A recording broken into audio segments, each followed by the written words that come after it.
ಇನ್ನು ರಾಜ್ಯದ ಜನರ ಹಸಿವನ್ನು ಮುಕ್ತ ಮಾಡಬೇಕು ಎನ್ನುವ ಉದ್ದೇಶದಿಂದ ಆರಂಭವಾದ ಇಂದಿರಾ ಕ್ಯಾಂಟೀನ್ ಬಡವರ ಮತ್ತು ಬೀದಿ ಬದಿ ವ್ಯಾಪಾರಿಗಳು, ಕೂಲಿ ಕಾರ್ಮಿಕರು, ವಿವಿಧ ವಾಹನಗಳ ಚಾಲಕರು ಏನಿರ್ತಾರೆ ಅವರಿಗೆ ರಿಯಾಯಿತಿ ದರದಲ್ಲಿ ಊಟ ಉಪಹಾರ ನೀಡುತ್ತಿದ್ದ ಸರ್ಕಾರ ಇನ್ನು ಬದಲಾವಣೆಗೆ ಮುಂದಾಗಿದೆ. ಈಗ ಏನಪ್ಪ ಅಂತಂದರೆ ಅಧಿಕಾರಿಗಳ ನಿರ್ಲಕ್ಷ್ಯದಿಂದ ಮೂಲೆ ಗುಂಪಾಗಿದ್ದ ಇಂದಿರಾ ಕ್ಯಾಂಟೀನ್ಗೆ ಈಗ ಮತ್ತೆ ಮರುಜೀವ ನೀಡಲು ರಾಜ್ಯ ಸರ್ಕಾರ ಮುಂದಾಗಿದೆ.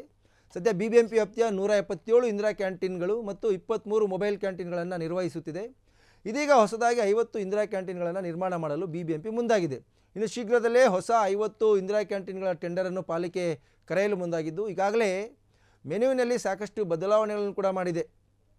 ಇನ್ನು ರಾಗಿ ಮುದ್ದೆ, ಸೊಪ್ಪಿನ ಸಾರು, ಇಡ್ಲಿ, ಪಲಾವ್, ಕರಾಬಾತ್, pongal, bread, jam, Mangaluru buns, bisibelebath, tea, coffee ಲಭ್ಯವಿರಲಿದ್ದು ಮಧ್ಯಾಹ್ನ ಹಾಗೂ ರಾತ್ರಿ ಊಟದಲ್ಲಿ ರಾಗಿ ಮುದ್ದೆ, ಚಪಾತಿ, ಅನ್ನ ಸಾಂಬಾರ್ ಇರಲಿದೆ ಅಂತಕ್ಕಂಥದ್ದು ಈಗ ಈ ಒಂದು ಇಂದಿರಾ ಕ್ಯಾಂಟೀನ್ಗಳ ಮೆನು ಆಗಿರ್ತಕ್ಕಂಥದ್ದು. ಇನ್ನೂ ಸಾಕಷ್ಟು ಬಡವರ ಎಸ್ಪೆಷಲಿ ಬೀದಿ ಬದಿ ವ್ಯಾಪಾರಿಗಳ ಮತ್ತು ಕೂಲಿ ಕಾರ್ಮಿಕರಿಗೆ ಒಳ್ಳೆಯ ಒಂದು ಊಟ ಅಥವಾ ತಿಂಡಿ ವ್ಯವಸ್ಥೆ ಮಾಡ್ತಕ್ಕಂಥ ಇಂದಿರಾ ಕ್ಯಾಂಟೀನ್ ಇದು ಅದಕ್ಕೆ ಮತ್ತಷ್ಟು ಹೊಸ ಲುಕ್ಕು, ಮತ್ತಷ್ಟು ಹೈಜೆನಿಕ್ಕು, ಮತ್ತಷ್ಟು ಕ್ಯಾಂಟೀನ್ಗಳ ಹೆಚ್ಚಿಸಲು ಈಗ BBMP ನಿರ್ಧಾರ ಮಾಡಿದೆ.